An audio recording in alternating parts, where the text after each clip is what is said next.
최근에 유엔 기후행동 정상회의를 앞두고 전 세계적으로 아시아, 유럽, 아프리카, 아메리카, 오세아니아 대륙까지 전 대륙 150개국에서 국제 기후행동 시위가 젊은이들을 주축으로 이루어지고 있다는 뉴스를 보았습니다. 16살의 에틴 스웨덴의 환경운동가인 그레타 툰베리가 뉴욕 맨하탄에서 열린 기후 파업 집회에서 연설한 내용은 아주 짧지만 파워풀했습니다. 그 소녀가 요구하는 내용은 단 한 가지입니다. 우리는 안전한 미래를 원한다. 이것이 지나친 요구인가? 그리고 거리의 참여자들은 이렇게 구호를 외쳤습니다. 당신들에게는 미래가 있었다. 우리도 그래야 한다. 젊은이들 입장에서 앞으로 우리의 미래에 이 환경 파괴로 인해서 닥칠 그 수많은 두려움 때문에 이렇게 안전한 미래를 위한 환경을 만들어 달라 요구하는 게 아닌가요? 우리나라에서도 지난주 토요일 날 종로타워 빌딩 앞에서 청년들이 도로에 들어눕는 다이 퍼포먼스, 죽음의 퍼포먼스를 펼쳤습니다. 환경 재앙에 대한 두려운 현실은 아마도 앞으로 가장 무거운 사회적 이슈가 되지 않을까 싶습니다. 이 문제는 나 하나 잘해서 될 문제가 아니기 때문입니다. 우리가 앞으로 100세 시대를 말하고 있지만 우리들이 처한 이런 환경을 무시한다면 앞으로 새로운 질병과 또 기후의 재앙으로 100세의 삶도 결코 보장 없을 것 같습니다. 오늘 우리가 읽은 이 본문의 내용 역시 우리 시대가 겪고 있는 환경 문제와 비슷한 두려운 재앙으로부터 오늘 본문은 시작하고 있습니다. 요엘을 통해 하나님은 늙은 자들을 소환하여 말씀하십니다. 2절로 4절 말씀 한번 읽어볼까요? 늙은 자들아 너희는 이것을 들을지어다. 땅의 모든 주민들아 너희는 귀를 기울일지어다. 너희의 날에나 너희 조상들의 날에 이런 일이 있었느냐? 너희는 이 일을 너희 자녀에게 말하고 너희 자녀는 자기 자녀에게 말하고 그 자녀는 후세에 말할 것이니라. 팥종이가 남긴 것을 메뚜기가 먹고 메뚜기가 남긴 것을 느치가 먹고 느치가 남긴 것을 황충이 먹었도다. 이 늙은이들을 불러서 하나님께서 그들에게 말씀하고 있는 것은 그래도 세월을 오래 산 사람조차도 그 당시 유대 땅에 겪었던 이런 메뚜기 재앙은 본 적도 들은 적도 없는 재앙이다. 이것을 확인하기 위함인 것입니다. 이 4절의 팥종이 또 메뚜기, 느치, 황충은 메뚜기과에 속하는 메뚜기의 그 어린 이렇게 유학이라고는 할 수 없고 하여튼 메뚜기의 그 종류 그 성장 발육 속도에 따라서 네 종류로 똑같은 그 메뚜기들이다 이렇게 보시면 됩니다. 어쨌든 이 메뚜기 떼가 한번 지나간 자리는 초토화되는데 이것은 뒤에 있을 여호와의 날의 징조다 이렇게 요엘 선지자는 말하고 있는 것입니다. 오늘 이 말씀은 한마디로 그들이 이전에 겪어보지 못한 총체적인 난국이었습니다. 메뚜기 재앙으로부터 시작해서 식탁에 먹을거리가 끊어졌고요. 한 민족이 일어나 닥칠 전쟁으로 젊은 군인들이 죽어나가서 처녀들이 애곡할 것이고 심지어 성전에서 소재와 전제로 드릴 그런 재물까지 끊기게 될 것이고 극심한 기근으로 가축들조차 먹을 꼴이 없어 울부짖게 될 것이다. 이렇게 오늘 이 요엘서 1장 전체를 통해 예언하고 있지 않습니까? 저는 이 말씀을 곰곰이 묵상하면서 공통점을 하나 찾았습니다. 이것을 한마디로 표현한다면 그들이 이전까지 당연하게 여겼던 그런 권리들, 이런 당연한 것들이 실종됐다, 실종되게 될 것이다 이런 뜻 아닌가요? 농부에게 있어서 열매는 그들의 수고에 대한 당연한 권리였습니다. 혼인을 앞둔 신부에게 신랑은 당연한 기다림이었고 제사장에게 성전의 제사는 당연한 직무였는데 이 모든 당연한 것들이 하루아침에 갑자기 사라진다. 한번 상상해 보십시오. 만약 우리식으로 표현한다면 이것을 어떻게 표현할 수 있을까요?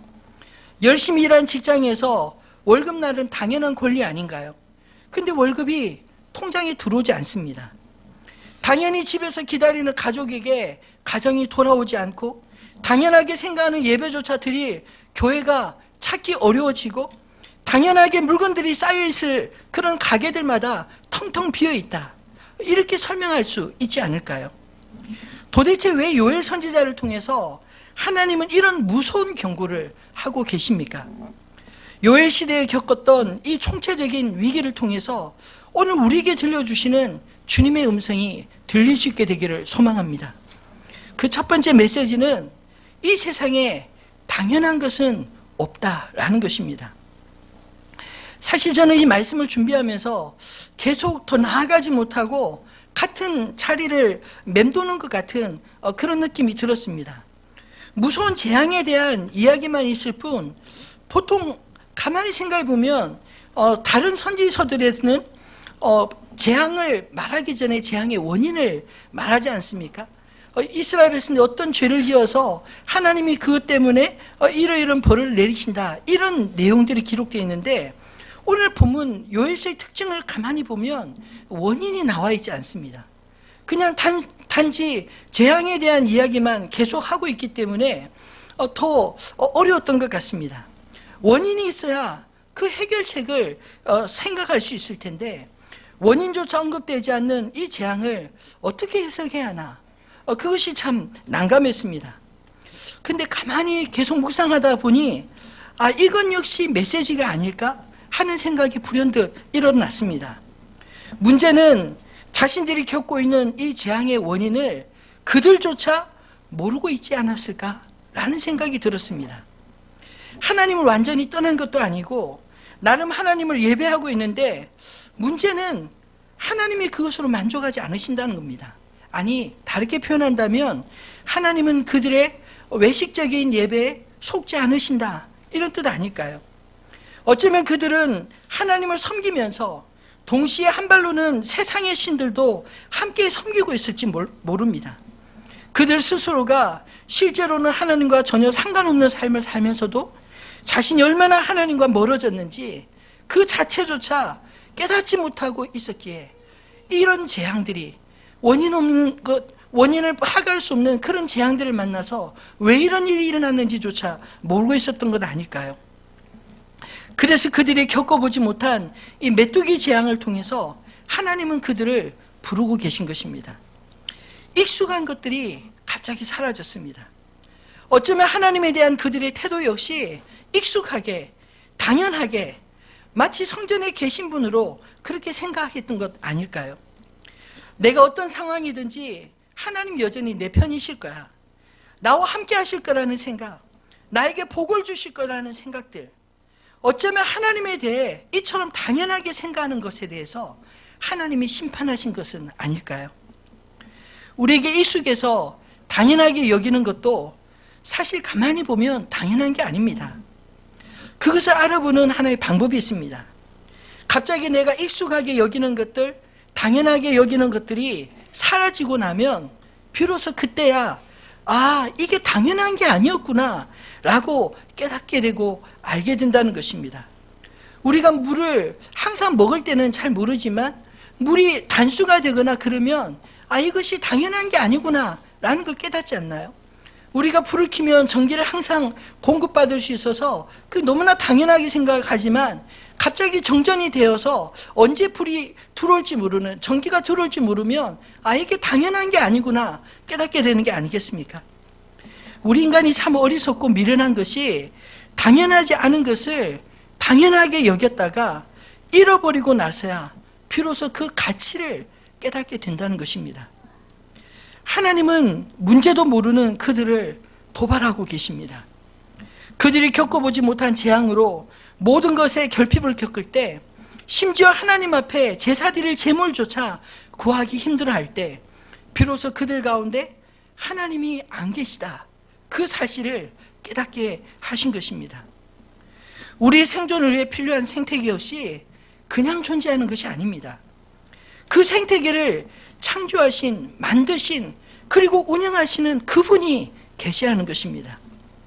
그 생태계를 잘 보존하고자 하는 애씀이 그 혜택을 누리는 사람들에게 있어야 하지 않을까요? 오늘 이스라엘의 당황스러운 현실은 당연히 계시리라 믿었던 하나님이 그들에게서 보이지 않는 것, 그들의 삶의 터전이 하나님으로 말미암아 안전하고 풍요로웠던 사실을 모든 것을 잃어버렸을 때 비로소 깨닫게 되었다는 것 아닐까요? 바라기는 하늘빛 우리에게 속한 모든 분들이 우리에게 익숙하고 당연하게 여겼던 것들이 이제는 감사함으로 간절히 누릴 수 있게 되기를 소망합니다. 아니, 그보다 더 나아가서 하나님 없이는 은혜도 없다는 사실을 깊이 깨닫고 우리 삶의 중심에 주님을 온전히 모시며 살아갈 수 있는 저 여러분 되시기를 소망합니다.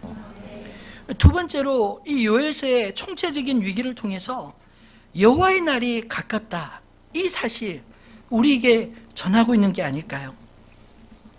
이 여호와의 날이 가까이 온다는 것은 어떤 의미일까요? 여러분에게 이 주님이 가까이 오셨습니다.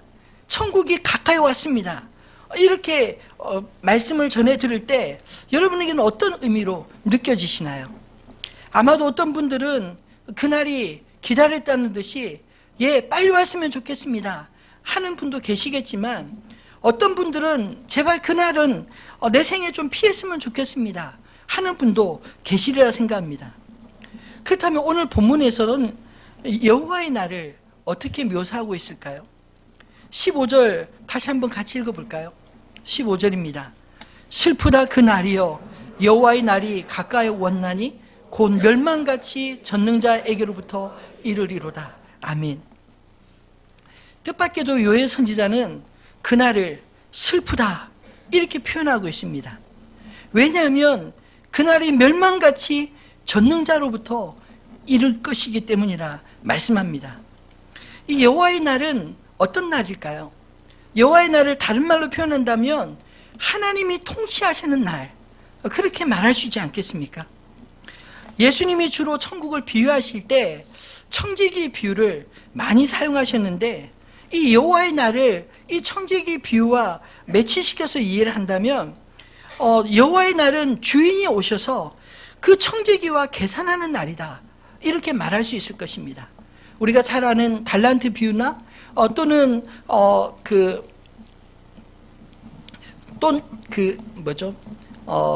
불의한 청지기 비유, 뭐 이런 비유처럼 그 주인이 그 청지기와 그동안 사물을 본 것에 대해서 주인과 계산하는 그날이 온다, 이런 뜻 아닌가요?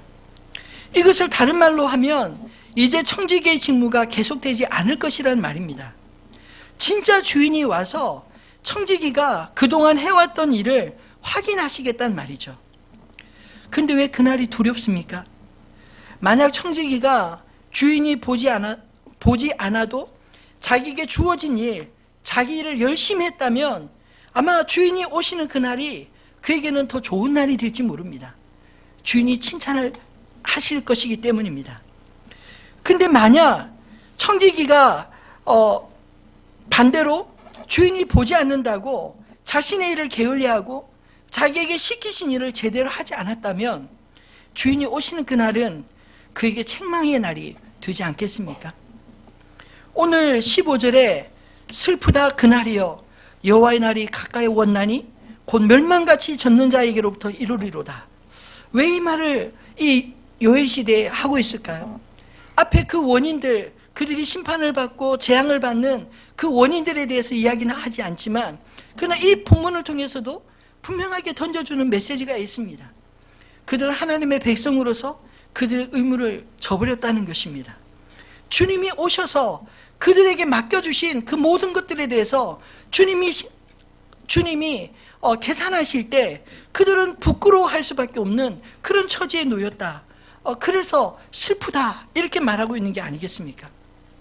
성경은 우리 삶에 대해 청지기 비유를 통해서 하나님이 주신 기회를 우리로 하여금 깊이 생각하게 하십니다. 우리에게 주어진 기회는 전적으로 우리에게 맡겨주신 우리의 시간과 건강과 재능으로부터 우리가 무엇을 위해 살았는가? 주님 앞에 서서 판단받게 될 것이다. 이것을 말씀하고 있습니다. 이왕이면 한 번뿐인 인생, 주님 앞에 믿지는 인생으로 살지 마시고 남기는 인생으로 사시는 저 여러분 되기를 소망합니다. 한 달란트 받은 종이 자기가 받은 달란트조차 숨겨놓고 일하지 않은 핑계만 대다가 야단 맞은 것 같이 핑계가 많은 인생 되지 마시기 바랍니다. 2달란트, 5달란트 받았던 종들과 같이 주어진 달란트로 열심히 일하는 인생으로 주님 앞에 마지막에 설 수 있는 저 여러분 되기를 소망합니다. 복음이 다가올 미래에 대한 복된 소식이라면 이 여호와의 날이 반드시 오리라는 믿음으로 우리는 다가올 미래를 준비하며 살아야 되지 않겠습니까? 세례 요한도 예수님도 처음 복음을 외치실 때 회개하라, 천국이 가까이 왔느니라 그렇게 선포하셨습니다. 오늘 요엘 선지자가 여호와의 날을 가까이 왔다는 이 말씀과 세례 요한 예수님이 회개하라, 천국이 가까이 왔느니라, 이 말씀은 동일한 말씀 아닌가요? 그날을 우리가 어떻게 준비할 수 있겠습니까? 회개함으로 준비할 수 있다는 것입니다. 이 회개한다고 하는 것은 우리가 주님 앞에 날마다 우리 자신을 세우는 삶을 의미하는 게 아닐까요? 주님의 말씀대로 우리가 살아가고 있는지, 말씀을 통해서 우리 자신을 늘 돌아보고 돌이켜 하나님 앞에 바르게 자신을 세우는 삶, 이런 삶이 주님이 오시는 그날을 준비하는 삶인 줄 믿습니다. 나를 알고 주님을 잘 알아서 주님의 마음을 시원케 드리는 그런 주님의 종들이 다 되시기를 주의 이름으로 축원합니다. 말씀을 맺겠습니다. 오늘 말씀을 통해서 이제부터라도 여러분에게 당연하게 생각하는 것, 익숙한 것들을 이제 당연하게만 보지 말고 새롭게 바라볼 수 있는 믿음의 안목이 열려지게 되기를 소망합니다.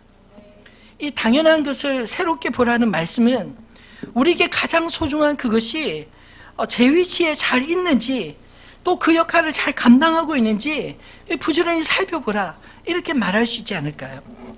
그것의 가치를 잊지 않을 때 우리의 삶이 당연한 것이 아닌 특별한 존재라는 사실을 깨닫게 되어질 줄 믿습니다.